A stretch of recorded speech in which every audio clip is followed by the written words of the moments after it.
नमस्कार मेरे प्यारे दोस्तों, मैं आपके अपने चैनल RWP एकेडमी में आप सभी का स्वागत करता हूं। हम शैव धर्म के बारे में पढ़ रहे थे। उससे पहले मैं आपसे ये कहना चाहता हूं कि आप लोग जो है तैयारी बढ़िया से करिए, और जो ये सोच रहे हैं कि मेरी वाली अलग है, किसी की अलग अलग होती नहीं है, ये दिमाग में बिल्कुल पंचायत छोड़ दो। सब के सब एक ही जैसे हैं। नौकरी पाने के बाद भी छोड़ के कोई किसी और के साथ चली जा रही हैं तो कैसे मान सकते हैं कि किसकी अलग है। कुछ लोगों ने कहा कि मेरी वाली अलग है, तो भैया किसी की अलग अलग नहीं है, इसके चक्कर में मत पालिए। और हाँ, दूसरी चीज़ ये कि अगर आप के लाइफ में कोई ऐसा है कि आप सोच रहे हैं छोड़ें, फिर सोच रहे हैं नहीं छोड़ पा रहे हैं, तो उनसे प्यार से कहिए कि भैया अब राम राम, हमारा आपका बहुत दिन तक अच्छा व्यवहार था, लेकिन अब नहीं चल पा रहा है, तो आप अपने में खुश रहिए और हम अपने में खुश रहते हैं। ठीक है, तो अपने टॉपिक पे चलते हैं। दिमाग से सारी बेकार चीज़ें अब निकाल दीजिए, अब टॉपिक पे आते हैं और आगे बढ़ते हैं, अपने भविष्य के बारे में सोचते हैं। आप साल 2 साल 3 साल अपने लिए दीजिए, और जब अपने लिए देंगे तो उसका रिजल्ट भी बहुत ही बेहतर होगा। तो हम शैव धर्म के बारे में चर्चा कर रहे थे इतिहास की इस क्लास में। तो मैंने बताया था भगवान शिव के 8 रूपों के बारे में बताया था कि 8 रूपों में उनकी मूर्तियां हैं। तो 8 रूपों की जो मूर्तियां हैं, 4 विनाशक हैं और 4 कल्याणकारी हैं। और जो रौद्र रूप की आराधना की जाती है, सुलगव यज्ञ किया जाता है भगवान शिव के रौद्र रूप को लाने के लिए। मतलब अब किसी की हत्या करनी होती थी राजा महाराजाओं को, तो वो पहले सुलगव यज्ञ करवाते थे, और रौद्र रूप को भोले बाबा या कहिए भगवान शिव के जो रौद्र रूप को लाने के लिए वो सुलगव यज्ञ करके उनका वध करवाते थे। बाहुबली पिक्चर देखिए, उसमें एक यज्ञ हो रहा था। ठीक है, तो वो यज्ञ यही था, बाहुबली को मारने के लिए जो कराया जा रहा था। ठीक है, तो 4 विनाशक रूप हैं मैंने बताया, रुद्र, उग्र, असनि और सर्व। और कल्याणकारी रूप मैंने बताया था भव, पशुपति, महादेव और ईशान। ये हमारे कल्याणकारी रूप थे। तो अब हम आगे चलते हैं, इन्हें मिटाया जाए।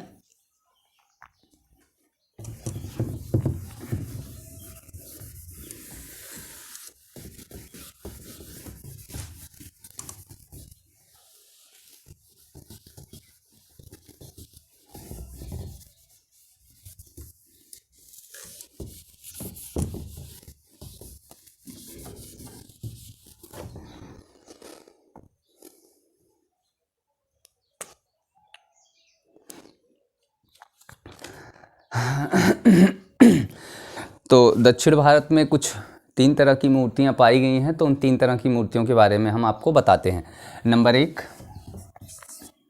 दक्षिण भारत ऊपर चाहिए तो लिख लीजिएगा, शिव स्कंध मूर्ति। शिव स्कंध मूर्ति, इसी को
की एक ही में प्रतिमा है, किसकी? शिव की, उमा की और स्कंद की।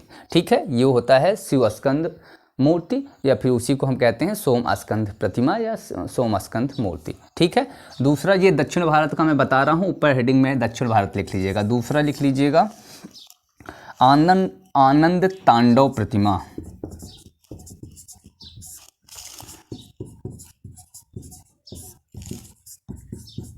तांडव से समझ में आ गया होगा कि भोले बाबा का नाम ही है, तांडव करते हैं वही। ठीक है, तो आनंद तांडव प्रतिमा जो है ये पल्लव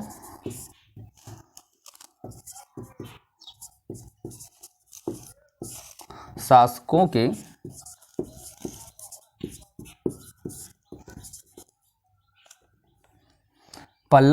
के मंदिरों में दिखाई देती है।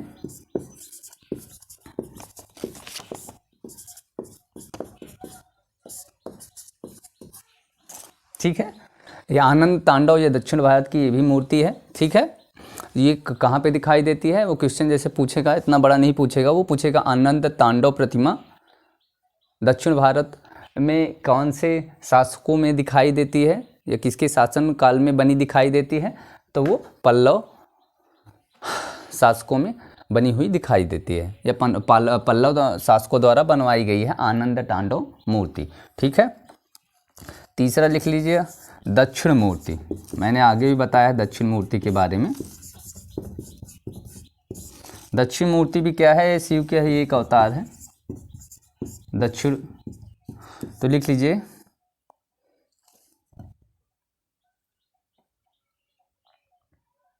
यह दक्षिण भारत की मूर्ति जो है सार्वभौमिक रूप से सभी लोगों इसकी दक्षिण भारत में सभी लोग इसकी पूजा करते हैं सार्वभौमिक रूप से। ठीक है, और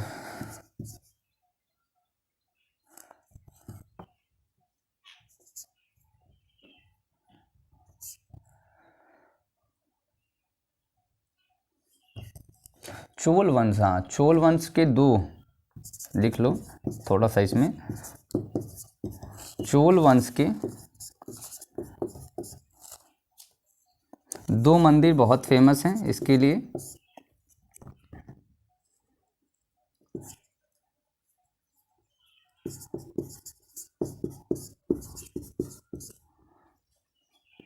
बहुत ही प्रसिद्ध हैं। एक राजराज प्रथम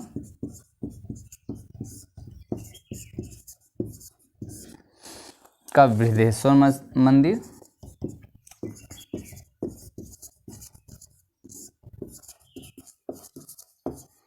ठीक है, और दूसरा जो है राजेंद्र। राजेंद्र इन्हीं का पुत्र है। ठीक है, राजराज का प्रथम का पुत्र राजेंद्र है। राजेंद्र प्रथम का मंदिर इसने बनवाया था। ठीक है, गंगई कोंड चोलपुरम का, चोलपुरम मंदिर। ठीक है, ये दक्षिण मूर्ति हैं। ठीक है, कौन सा? राजराज प्रथम का बृहदेश्वर मंदिर और उनके पुत्र राजेंद्र का गंगई कोंड चोलपुरम का मंदिर। ठीक है, ये जो है दक्षिण मूर्ति के अंतर्गत आते हैं। ठीक है, अब हम आगे चलते हैं, इतना लिख लीजिए आप लोग। ये तो अब तक जो हमने पढ़ा ये हमने उनका उद्भव पढ़ा। ठीक है, उद्भव, शैव धर्म का उद्भव। अब शैव धर्म का विकास, ठीक है, शैव धर्म का विकास कैसे हुआ उसके बारे में पढ़ेंगे। मैंने कहा है पहले शुरुआत में ही बताया था कि सिंधु सभ्यता से जो है मोहनजोदड़ो, सिंधु सभ्यता में ही मोहनजोदड़ो है, तो मोहनजोदड़ो से जो है पशुपतिनाथ की मूर्ति मिली थी। ठीक है, वहाँ से जो है शिव का जो है, भगवान शिव का जो है पता चलता है कि पशुपतिनाथ की मूर्ति को ही भगवान शिव माना गया था। तो मोहनजोदड़ो या फिर ये सिंधु सभ्यता से ही इसकी शुरुआत हुई है। तो इतना लिख लीजिए, फिर हम आगे बताते हैं। चलिए मिटाया जाए, आप लोग वीडियो को रोक के लिख लिया करिए।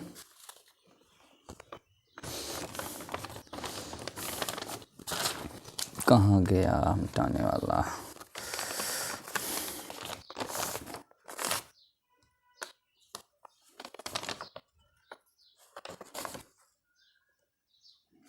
गया।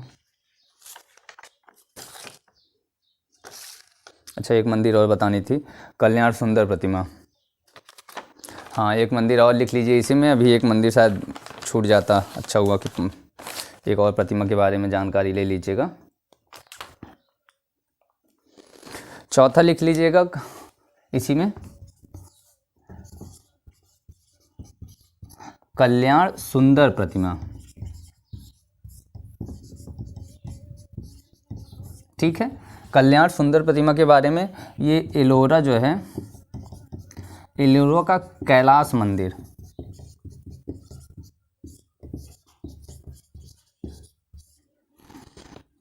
ये कृष्ण प्रथम ने इसे बनवाया था, कृष्णदेव प्रथम। ये राष्ट्रकूट शासक थे, राष्ट्रकूट वंश का शासक था।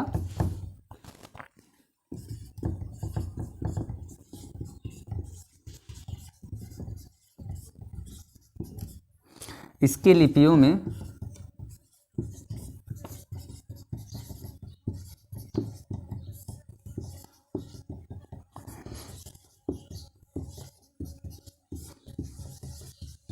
भगवान शिव को कल्याण सुंदर कहा गया है।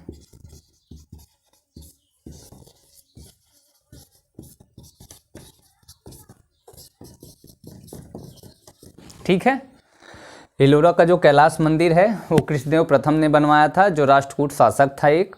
ठीक है, और इसके लिपियों में भगवान शिव को कल्याण सुंदर कहा गया है क्योंकि जो मंदिर में लिखा हुआ है, एलोरा के जो मंदिर हैं, कैलाश मंदिर, उस पर लिखा गया है उस भाषा में, तो उसमें कल्याण सुंदर लिखा गया है, और कल्याण सुंदर जो है भगवान शिव को ही कहा गया है। तो ये चार जो दक्षिण भारत की जो मूर्तियां हैं उनके बारे में मैंने बताया है। अब हम आगे चलते हैं विकास में।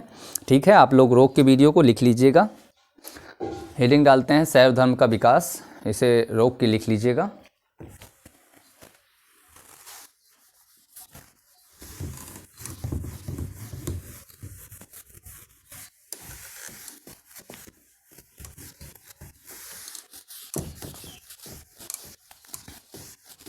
आप लोगों को पढ़ाई पे जितना आप फोकस कर सकते हैं, जितना ज़्यादा आप पढ़ सकते हैं, उतना जितनी आप मेहनत करेंगे उतनी ज़्यादा आपको उसका रिजल्ट अच्छा मिलेगा, ये याद रखिएगा। ठीक है, शैव धर्म का विकास।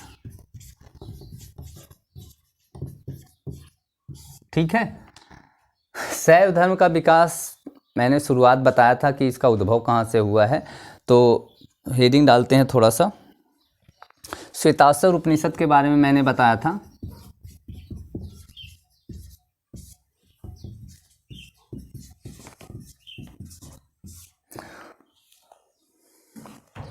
जो श्वेताश्वर उपनिषद है उसमें मैंने ये बताया था कि वो जो है भक्ति भाव जो है, श्वेताश्वर उपनिषद में भगवान शिव को जो है भक्ति भाव प्रदर्शित किया गया है, और श्वेताश्वर उपनिषद में जो है ना सत है ना असद है। ठीक है, सिर्फ या केवल शिव हैं ऐसा कहा गया है। ठीक है, लिखना चाहिए तो लिख लीजिएगा। श्वेताश्वर उपनिषद में कहा गया है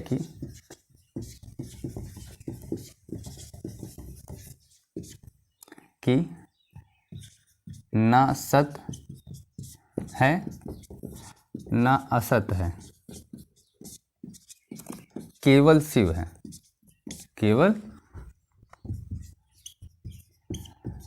शिव है, और शिव के भक्ति भाव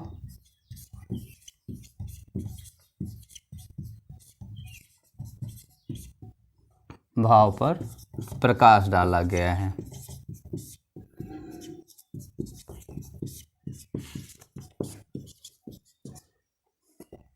अब भक्ति भाव मतलब शिव, जब भक्ति भाव की बात होगी तो ईश्वर होंगे और भक्त होंगे। ठीक है, ये चीज़ें जानते हो।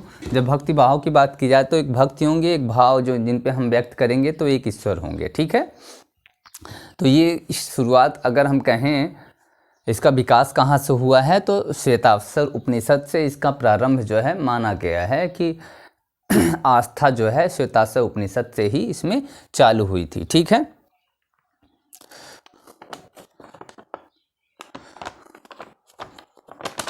और एक पाणिनि जी का उपनिषद है, लिख लीजिएगा यहाँ पे, पाणिनि जी का उपनिषद है।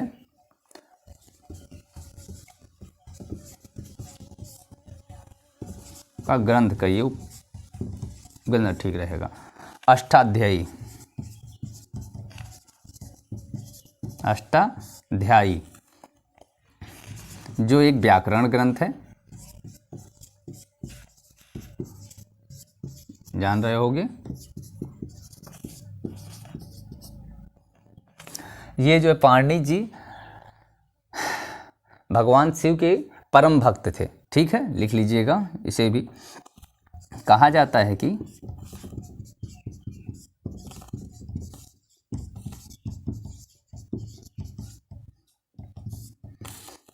पाणिनि जी भगवान शिव के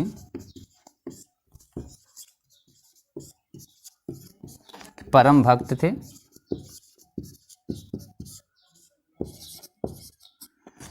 और ये पाणिनि जो है, पाणिनि जी महापदम नंद,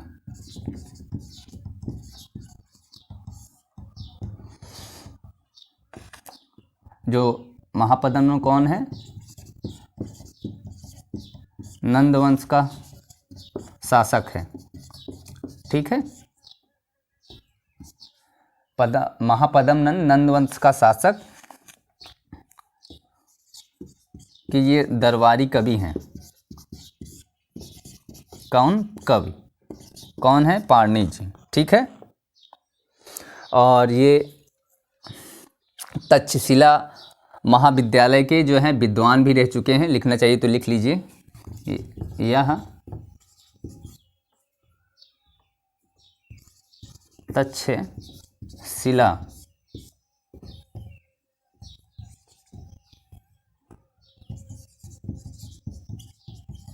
विद्यालय नहीं, महाविद्यालय है। ठीक है, महाविद्यालय के विद्वान भी थे। और मौर्य वंश के जो संस्थापक हैं चंद्रगुप्त मौर्य, ये भी जो है शुरुआती दौर में जो है ये शैव धर्म के को मानने वाले थे या शैव धर्म के अनुयायी थे। वो आखिरी में अपने मृत्यु से के पहले जो है, मैंने उसमें बताया था,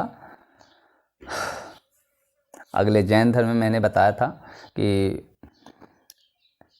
भद्रबाहु के से इन्होंने दीक्षा अपने बेटे जो बिंबिसार को राजपाट दे के चंद्रगुप्त मौर्य जो हैं चले जाते हैं श्रवणबेल गोला पे।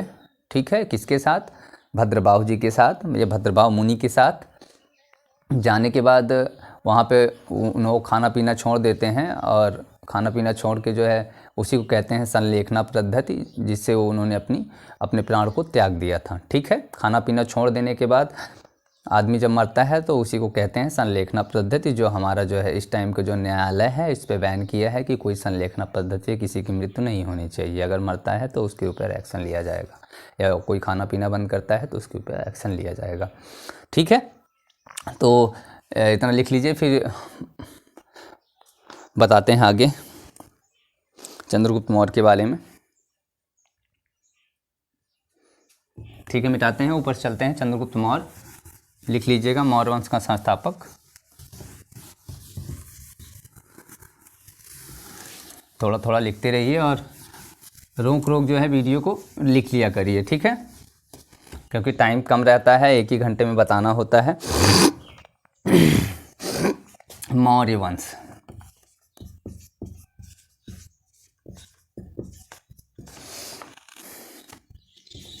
के संस्थापक चंद्रगुप्त मौर्य।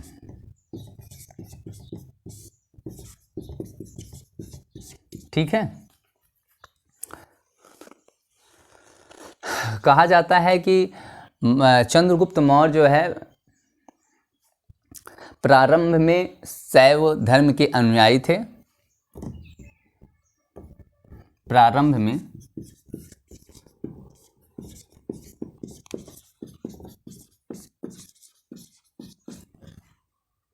धर्म के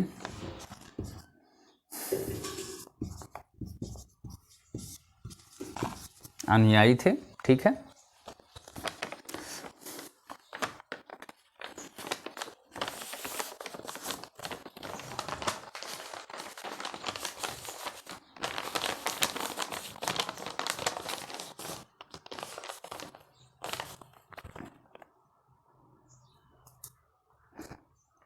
ठीक। तो कहा गया है, सॉरी कहीं कुछ था, तो इनके जो गुरु थे कौटिल्य, ठीक है, या फिर उन्हीं को चाणक्य कहा जाता है। तो चाणक्य के बारे में बता देते हैं। कौटिल्य ने कहा है या चाणक्य जी ने कहा है,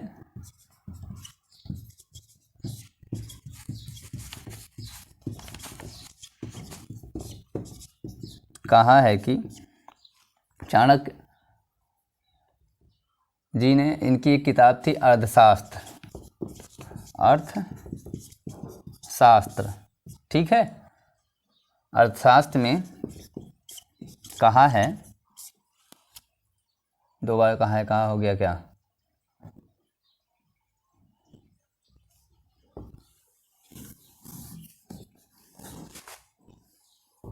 चाणक्य जी ने अपने ग्रंथ अर्थशास्त्र में कहा है कि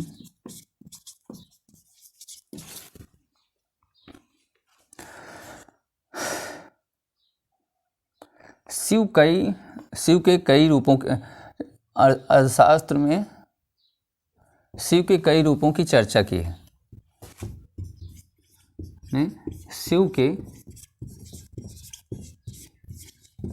कई रूपों की चर्चा की है।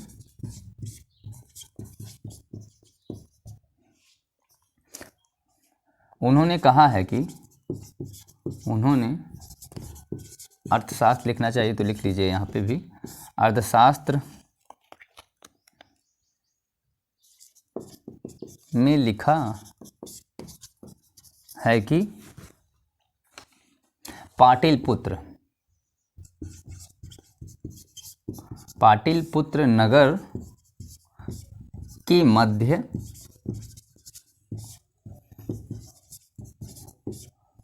शिव का सदन होना चाहिए। ठीक है, अर्थशास्त्र में चाणक्य जी कहिए या कौटिल्य जी, दोनों एक ही नाम है, एक ही लोगों का नाम दो ठो है। जैसे मेरा एक पीके है, एक प्रशांत है, वैसे उनका भी क्या है, एक कौटिल्य है, एक चाणक्य है। तो उन्होंने अर्थशास्त्र में कहा है कि, पहली बात तो उन्होंने शिव के कई रूपों की चर्चा की है अर्थशास्त्र में। दूसरी चीज़ उन्होंने ये कहा है कि पाटलिपुत्र जो नगर है, मौर्य वंश का जो संस्थापक था उनका ये नगर है पाटलिपुत्र।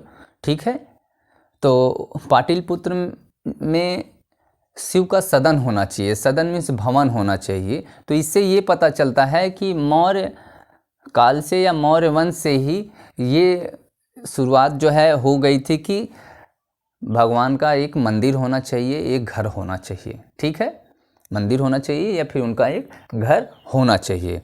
तो इसकी जो शुरुआत अगर कोई पूछेगा तो ये कह सकते हैं, लेकिन जो विस्तार रूप से मैंने कल भी बताया था, कल वाली वीडियो में बताया था कि जो इसका जो गुप्त काल में विस्तार हुआ है, बड़े पैमाने, मतलब गुप्त काल में जो है भवन इनके बना दिए गए हैं, लेकिन कहा गया है मौर्य वंश में ही। ठीक है, किसने कहा है, चाणक्य जी ने कहा है। ठीक है, यहाँ पे लिख लीजिएगा विस्तार रूप से।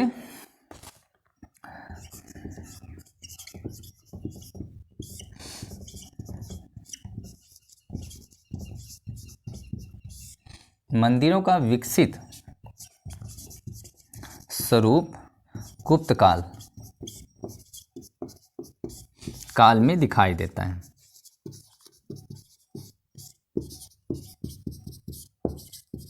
जो विकसित स्वरूप है ये गुप्त काल में दिखाई देता है, लेकिन ये भवन बनाने की बात जो है कब की गई है, शिव भगवान के भवन बनाने की बात मौर्य वंश में ही की गई है। ठीक है, मौर्य वंश में ही भवन बनाने की बात की गई है। किस में की गई है, अर्थशास्त्र में की गई है, जो चाणक्य जी द्वारा रचित है या कौटिल्य जी द्वारा रचित है। ठीक है, कितना हो गया। अब हम लिखते हैं मौर्योत्तर काल।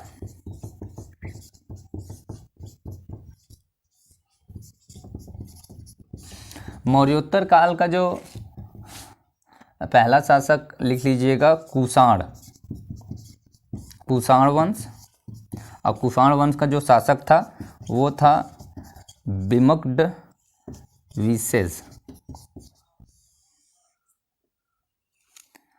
विमगडविसेज ने अपनी स्वर्ण मुद्रा पर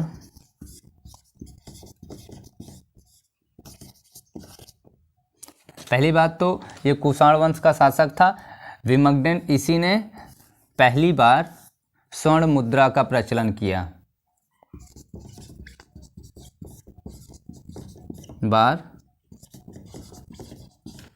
स्वर्ण मुद्रा का प्रचलन किया, ये पूछ सकता है, प्रचलन किया।